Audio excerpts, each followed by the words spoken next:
Bonjour à tous et bonjour à toutes. Nous avons abordé et compris, je l'espère, dans les podcasts précédents sur l'estime de soi, que notre plus grand saboteur dans ce domaine, c'est le jugement. Jugement de soi, jugement des autres, etc. Alors je voudrais aujourd'hui développer cette thématique qui me tient vraiment à cœur parce que le jugement, c'est quelque chose qui a été une grande cause de souffrance dans mon histoire. Donc j'ai envie de partager ça avec vous aujourd'hui. Alors on va regarder d'abord qu'est-ce que le jugement, on va faire un petit rappel sur d'où il vient et surtout comment devenir invulnérable au jugement. Et c'est possible. Voilà la bonne nouvelle. Et c'est comme ça qu'on peut devenir libre d'être soi. Alors, qu'est-ce que le jugement ? D'abord, il faut comprendre que le jugement, c'est une faculté mentale. Elle nous permet d'évaluer, de comparer, de catégoriser alors des situations, des personnes, des comportements, etc. Et ce qui est important à préciser dès maintenant, c'est que cette évaluation mentale se fait selon des critères internes, propres à chaque personne, à chaque individu, à chaque être humain. Donc, on peut se dire tout de suite qu'un jugement, ce n'est qu'une opinion. Rappelez-vous de ça. Un jugement, c'est une opinion, mais en aucun cas une vérité. Et ça, c'est important à retenir. Alors, le jugement peut être utile, bien sûr, dans le sens où il va nous aider à prendre des décisions, à distinguer ce qui est bien, ce qui est mal, à identifier des situations dangereuses. Mais le jugement peut devenir très toxique et source de souffrance quand il s'agit du jugement des autres à notre égard. Parce que dans ce cas, c'est l'autre qui porte une évaluation sur nous. Et cela risque de nous influencer considérablement et de toucher l'estime de nous-mêmes, en bien ou en mal. Et cela se passe quand quelqu'un nous dit ce qu'il pense de nous. Ou quand on a l'impression aussi d'être jugé sans que ce soit dit. Voilà. Ça, c'est la première source de souffrance. Le jugement des autres à notre égard. Rappelez-vous, c'est une opinion. Pourtant, on prend ce jugement pour nous. On souffre quand il s'agit aussi du jugement envers nous-mêmes. Rappelez-vous, on peut devenir notre parent critique, notre juge intérieur, comme on l'a évoqué dans le podcast précédent. Ça veut dire qu'on va se juger, se condamner, se critiquer sur nos actions, sur nos choix, sur nos défauts, même sur nos réussites, parce que ça peut être pas assez, etc. Donc c'est le jugement envers nous-mêmes qui va nous faire souffrir aussi. Et puis il y a aussi une autre sorte de jugement qui intervient aussi, c'est le jugement social. Parce que là, il y a des normes, il y a des attentes sociales et qui influencent la manière dont nous percevons les autres et nous-mêmes. Par exemple, les critères de beauté, n'est-ce pas ? Les critères de succès, le statut social, etc.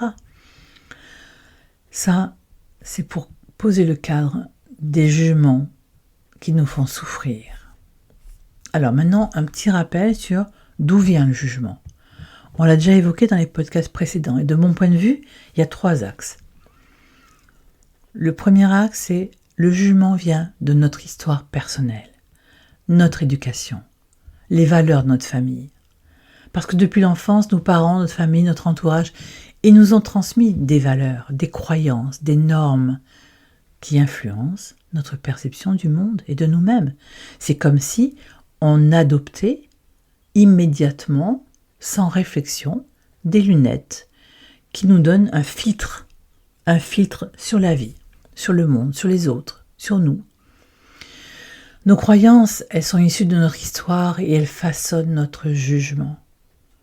Donc si nous avons vécu une expérience, par exemple, où on a été rejeté, où on a été critiqué, si on a subi des moqueries, des humiliations, eh bien ça vient renforcer notre tendance à nous juger sévèrement ou aussi à projeter ces jugements sur les autres. Donc, le premier axe, c'est l'histoire personnelle, les valeurs familiales, l'éducation. Deuxième axe, la culture. la société. Chaque société, elle a des normes, elle a des critères qui définissent ce qui est bon, ce qui est mauvais, ce qui est acceptable ou inacceptable. Et en tant qu'humain, vous vous rappelez qu'on a un besoin vital d'appartenance à un groupe. On ne peut pas être exclu du groupe. C'est donc un comportement archaïque de survie. Mais c'est une nécessité. Et cette nécessité, elle crée en nous une pression de se conformer à des normes culturelles. Et donc, elle va générer aussi des jugements personnels. Par exemple, dans une société qui va valoriser la réussite financière, il y aura des jugements très sévères envers les personnes qui ne correspondent pas à ces critères. Troisième axe, la peur de l'inconnu et la comparaison sociale. Le jugement, il est influencé par un mécanisme de défense contre l'incertitude. On a peur de l'inconnu. C'est humain, c'est légitime, c'est normal. C'est dans notre cerveau archaïque. Voilà, la peur de l'inconnu, parce que l'inconnu amène de l'incertitude.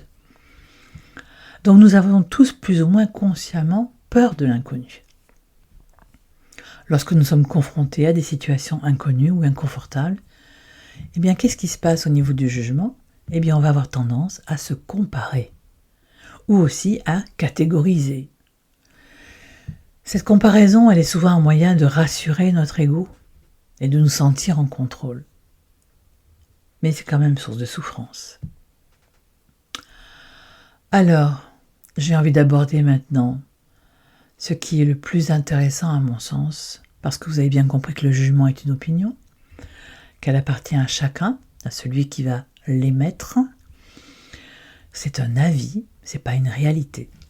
Donc, j'ai envie maintenant de vous partager la solution. Comment devenir invulnérable au jugement ? Sachez que c'est quand même un chemin intérieur. Il va vous falloir du temps, de la persévérance, la conscience, la volonté pour dire stop. Donc c'est un chemin intérieur qui va nous permettre d'arriver à un état où l'opinion de l'autre, ainsi que notre propre jugement aussi, ne nous affecte pas profondément. On reste ouvert, bien sûr, aux opinions qui peuvent donner une amélioration, qui peuvent provoquer une auto-amélioration. Voilà, un feedback constructif. Mais il n'est pas question de le prendre à notre compte comme étant une vérité. Donc, il n'est pas question de supprimer tous les jugements, mais surtout de les relativiser. Et il est important de se rappeler que quoi que nous fassions, nous serons jugés. Alors, première piste de réflexion. Commencez par vous souvenir de ce qu'est le jugement pour le relativiser. Demandez-vous, à chaque fois que vous êtes touché par un jugement, demandez-vous, est-ce que ce jugement est basé sur des faits réels ? Est-ce que c'est une projection de la personne qui porte ce jugement ? Rappelez-vous, jugement égale opinion et non vérité. La plupart du temps, c'est ça que nous recevons. Nous recevons des projections, des croyances des autres, des insécurités des autres. Ce qu'ils pensent de vous disent plus sur eux-mêmes que sur vous. C'est une projection. Donc en cultivant cette distance, vous allez devenir moins vulnérable aux attaques externes. Vous prenez une grande respiration, vous vous posez cette question et vous relativisez. Vous réalisez que le jugement des autres n'a pas de pouvoir sur votre identité ou votre valeur profonde. Ça, c'est la première chose. J'ai beaucoup pratiqué cette piste de réflexion pour relativiser le jugement. Souvenez-vous qu'à un moment, il faut reprogrammer et que ça passe par la répétition d'une phrase simple qui est répétée en boucle. Et ça m'a permis de prendre du recul dont j'avais besoin Et la petite phrase que je répétais, très simple. Le jugement de l'autre est une opinion qui n'appartient qu'à celui qui l'émet. Et il a le droit de penser ça. C'est tout. Je l'ai répété. Voilà.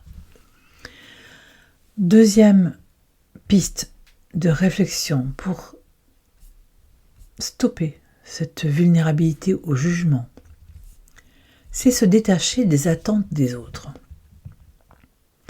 Parce qu'il y a une grande partie du jugement qui provient de notre désir de plaire aux autres, de répondre à leurs attentes, et bien sûr, dans le désir inconscient, comme vous l'avez bien compris maintenant, d'être aimé.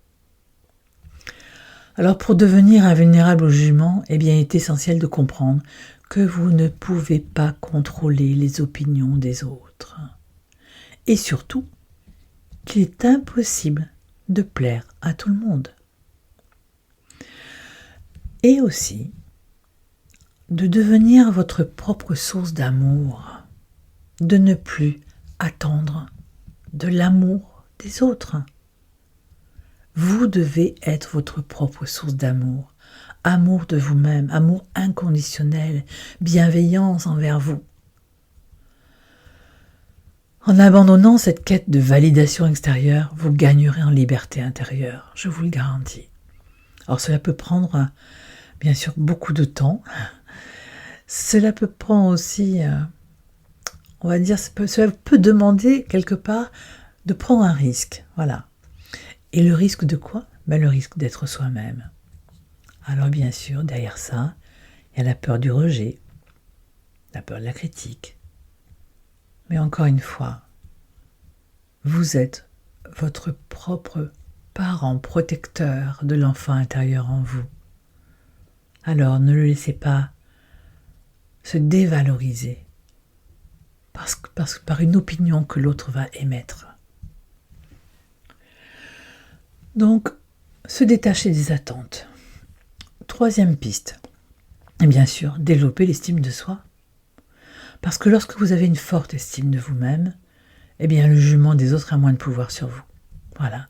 La confiance en soi, elle vient du fait de se connaître, de s'accepter, avec ses qualités, ses imperfections, de faire la paix avec qui on est.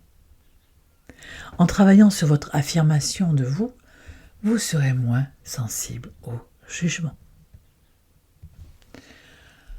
Quatrième piste, accepter l'imperfection. Souvenez-vous, quand on arrive au monde, on a envie d'être l'enfant parfait pour nos parents. Mais la perfection n'existe pas. Nous sommes parfaits tels que nous sommes, avec nos forces, avec nos faiblesses, avec nos qualités, avec nos fragilités.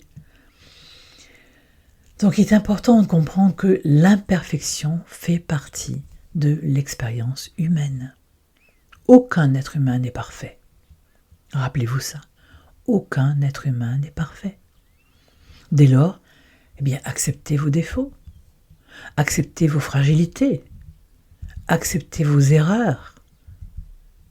Tout ça vous rendra moins vulnérable au jugement. Parce que chaque erreur va devenir une occasion d'apprentissage, plutôt qu'un motif de honte. C'est une attitude d'autocompassion envers vous, voilà, qui vous permet de ne pas vous juger sévèrement, d'accepter les jugements extérieurs comme faisant partie de la vie, mais sans les laisser vous définir. Autre piste, pratiquer la méditation. Alors la méditation de pleine conscience est parfaite dans un premier temps, parce qu'elle va nous permettre de développer l'auto-observation et de prendre du recul face au jugement, qu'il soit externe ou interne. En pratiquant la pleine conscience, vous allez observer vos pensées, observer vos émotions, sans vous identifier à elles, ni vous laisser emporter. Cela vous aide à avoir le jugement en tout cas pour ce qu'il est. Juste ça. Une pensée et pas une vérité absolue. Alors, en observant le jugement avec détachement, vous allez réduire bien sûr leur pouvoir sur vous. Moi, j'ai beaucoup pratiqué sur le plan personnel la méditation depuis très très longtemps, en commençant effectivement par la pleine conscience et puis en allant un peu plus loin aujourd'hui, bien sûr. Et la méditation, effectivement, permet de prendre beaucoup de recul. Elle permet aussi d'arriver à sentir en nous un espace de calme, un espace de paix, qui est inatteignable par l'extérieur. Voilà. Et je vous invite vraiment à explorer ce chemin. Voilà comment on peut devenir invulnérable au jugement. Encore une fois, c'est bien un chemin intérieur, une volonté, une décision personnelle. Le jugement, c'est donc une partie intégrante de l'expérience humaine. Il est impossible de l'éviter, mais toutefois, il est bien possible en tout cas de devenir invulnérable au jugement en cultivant la confiance en soi, en acceptant l'imperfection, en se détachant de notre valeur personnelle, des opinions externes et en transformant bien sûr les jugements en opportunités d'apprentissage. Voilà ce que j'avais envie de partager avec vous concernant le jugement. Aujourd'hui, dans notre société, le jugement est présent en permanence, voilà, dans nos vies, dans nos relations, sur les réseaux bien sûr. Donc je vous invite à faire ce chemin. Vous vous sentirez beaucoup plus libre, beaucoup plus apaisé, beaucoup plus détaché. Encore une fois, c'est une opinion, les autres ont le droit de penser ça, mais ça ne m'appartient pas et ce n'est pas une vérité. Voilà, bon chemin à vous pour vous détacher du jugement des autres et devenir plus doux avec vous-même.